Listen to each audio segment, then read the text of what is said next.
大家好，我是 Kiwi， 今天我们来做吞拿鱼三明治。我们先来看一下原材料。那吞拿鱼其实就是金枪鱼了，大家可以在超市里面买到各种各样油浸的金枪鱼罐头。那什么油浸的呢？都可以。接着呢，我们还要准备一些吐司片。那有这样子无边的吐司，也有这样子带边的，都可以。那今天我们这个酱抹在任何面包上呢，都会非常的好吃哦。接着我们还要准备一些番茄、黄瓜以及可以生吃的蔬菜，接着还有这个芝士片以及市售的沙拉酱。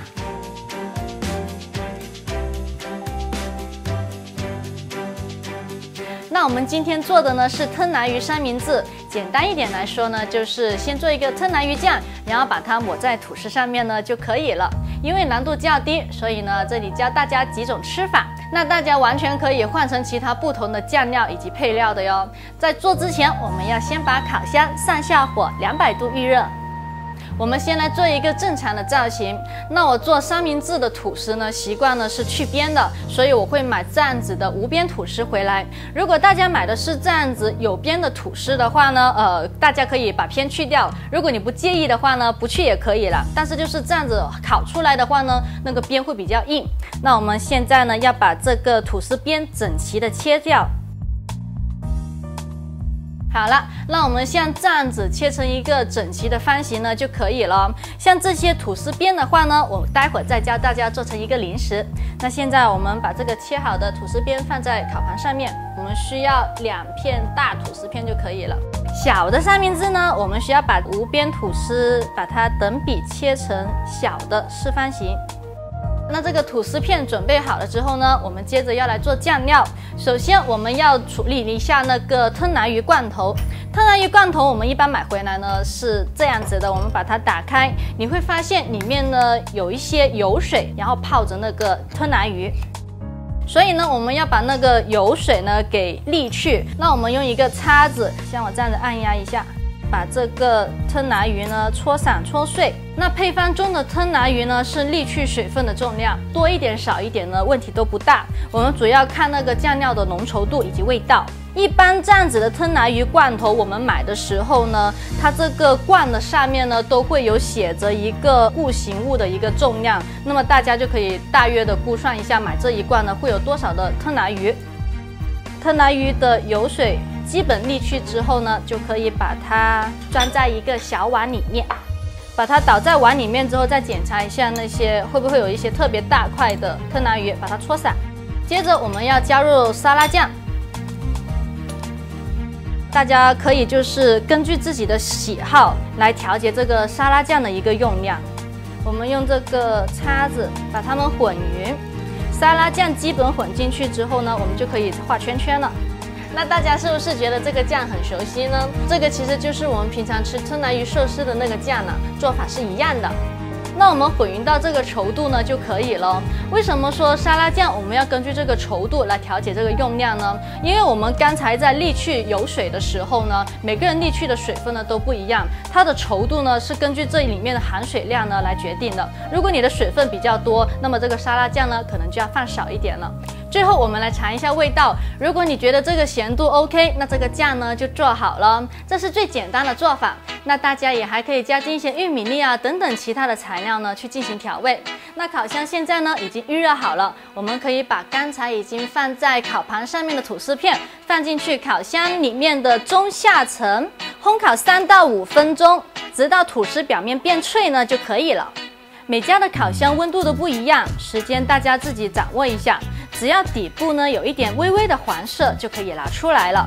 烤箱继续保持在上下火200度工作，不要关掉。然后我们把吐司片拿出来。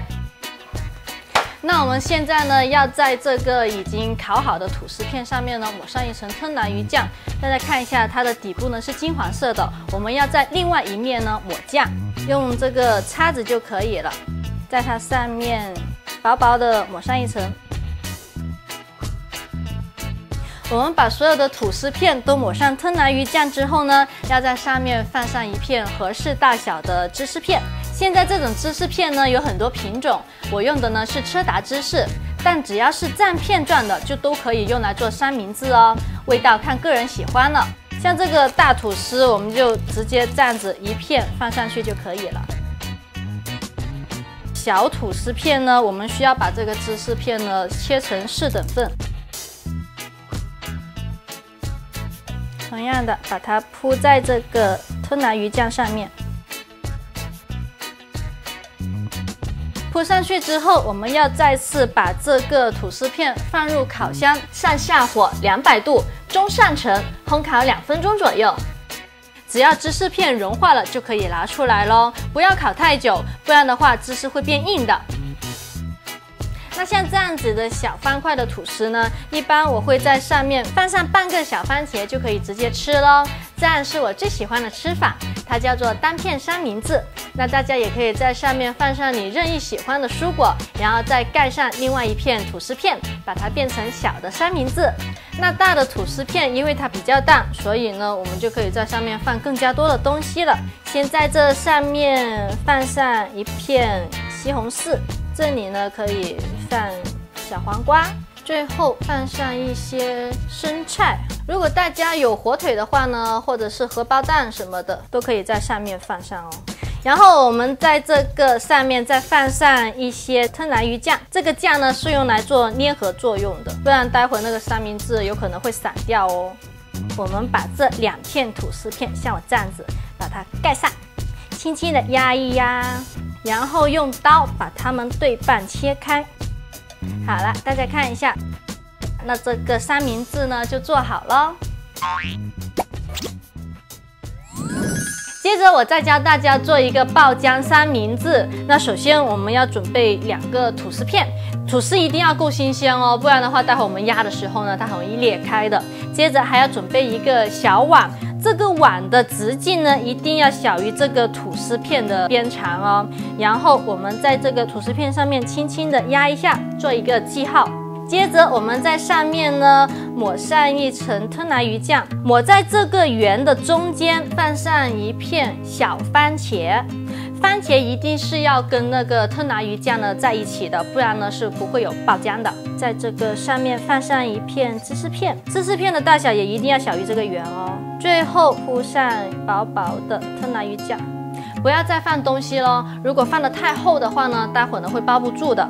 接着我们可以用一个刷子，在刚才压的这个边缘呢刷上一点点的水，不用刷太多，一点点就可以了。这样呢是为了待会儿跟另外一片吐司片粘合的。再把另外一片吐司片盖上去，轻轻的用手压一压，然后把它反过来，再用碗沿着刚才我们压的这个边呢再印回上去，用力的压一下，然后再反过来再压一下，一定要反过来压哦。如果像刚才那样子直接就把它压断的话呢，这样子那个吐司片呢也很容易裂开的。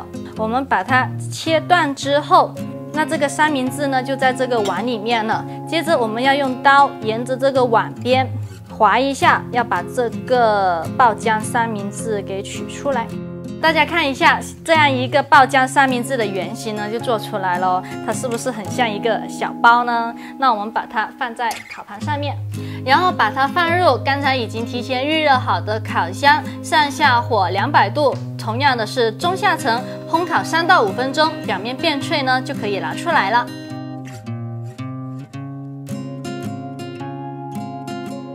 那我们现在呢把这个爆浆吐司切开看一下。它里面的这些汁水呢会挤出来，大家看到吗？那我们就不要去捏它了，待会儿吃的时候呢，大家就能感受得到了。把它放在碗里面，那这个爆浆吐司呢就做好了。那如果没有烤箱的朋友呢，我们可以用不粘锅来把吐司煎脆哦。首先我们开大火，把这个锅子烧热，不需要放任何油的，干烧就可以了。等到我们用手在这个不粘锅上面能明显感觉到温度之后呢，再转中火，然后呢把吐司片放上去，轻轻的压一压，让这个吐司片呢均匀受热。我们随时都可以用夹子或者筷子看一下这个底部有没有变成金黄色。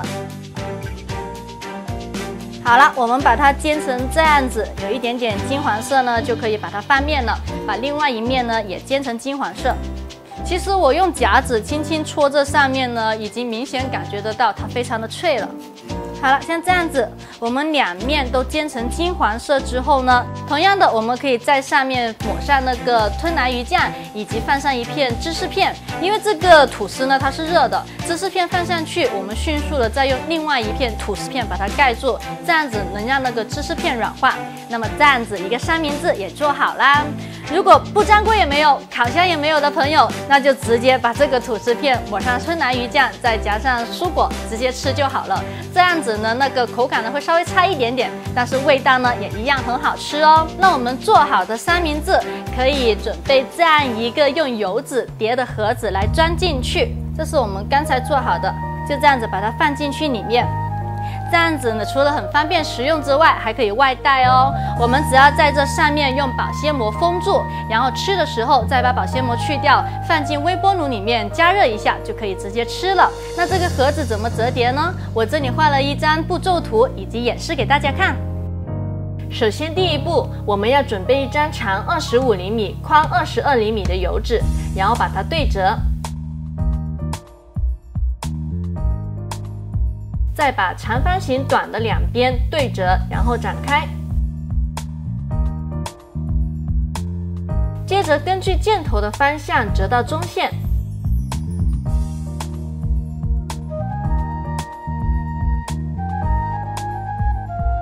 然后再往箭头的方向从中间往外，分别两边都折出一条1厘米左右的折痕，然后展开。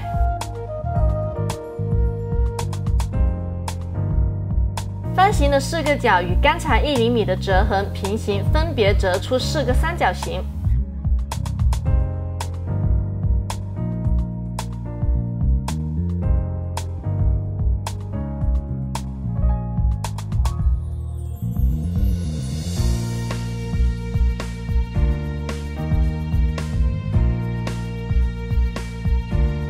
然后再把步骤4的1厘米沿着折痕折回原位。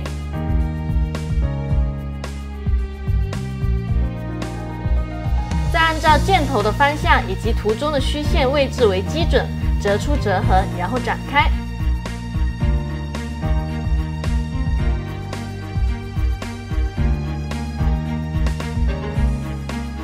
最后根据图中的箭头，把盒子从中间展开，所有边都分别平行，折出折痕，以固定盒子的形状。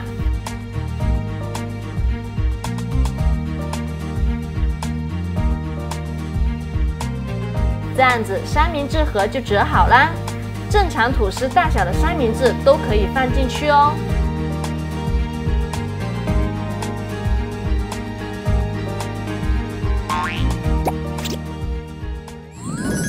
那刚才剩下的吐司边怎么办呢？我们来做一个小零食吧。那这个吐司边我们要尽量的把它切成一样的厚度，这样子烘烤起来呢，它才会比较的均匀。不然的话，有一些呢已经变脆了，那有一些里面呢还是软的。那我们直接把这个吐司边就这样子切均匀了之后，放入烤箱，上下火150度中程烤10分钟左右呢，它就会变成非常酥脆的小饼干了。一掰的话呢，它就会非常的脆。那也可以像我这样子，我呢一般会在这个吐司边的表面抹上一些已经软化好的无盐黄油，再把它放进这个细砂糖里面沾一下，让这个吐司边表面沾上一层细砂糖。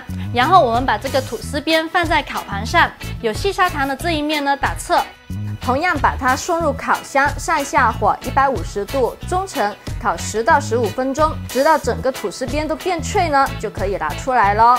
那我们现在来看一下这个吐司边到底有多脆呢？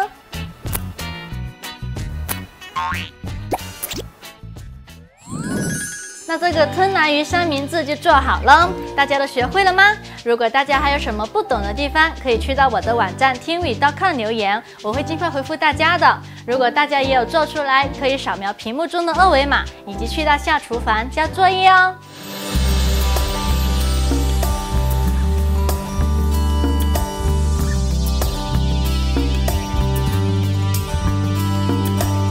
欢迎大家关注我的微信公众号，大家可以扫描画面中的二维码，或者在微信里面添加好友，搜索听雨田悦就能关注我了。点击公众号菜单中的视频教学，可以看到我们的全部视频，那你可以查找到配方和参考工具、图文详细的制作步骤、交作业等等。如果有不懂的问题，还可以直接留言咨询。另外，我们的烘焙小店也开张了，欢迎大家光顾哦。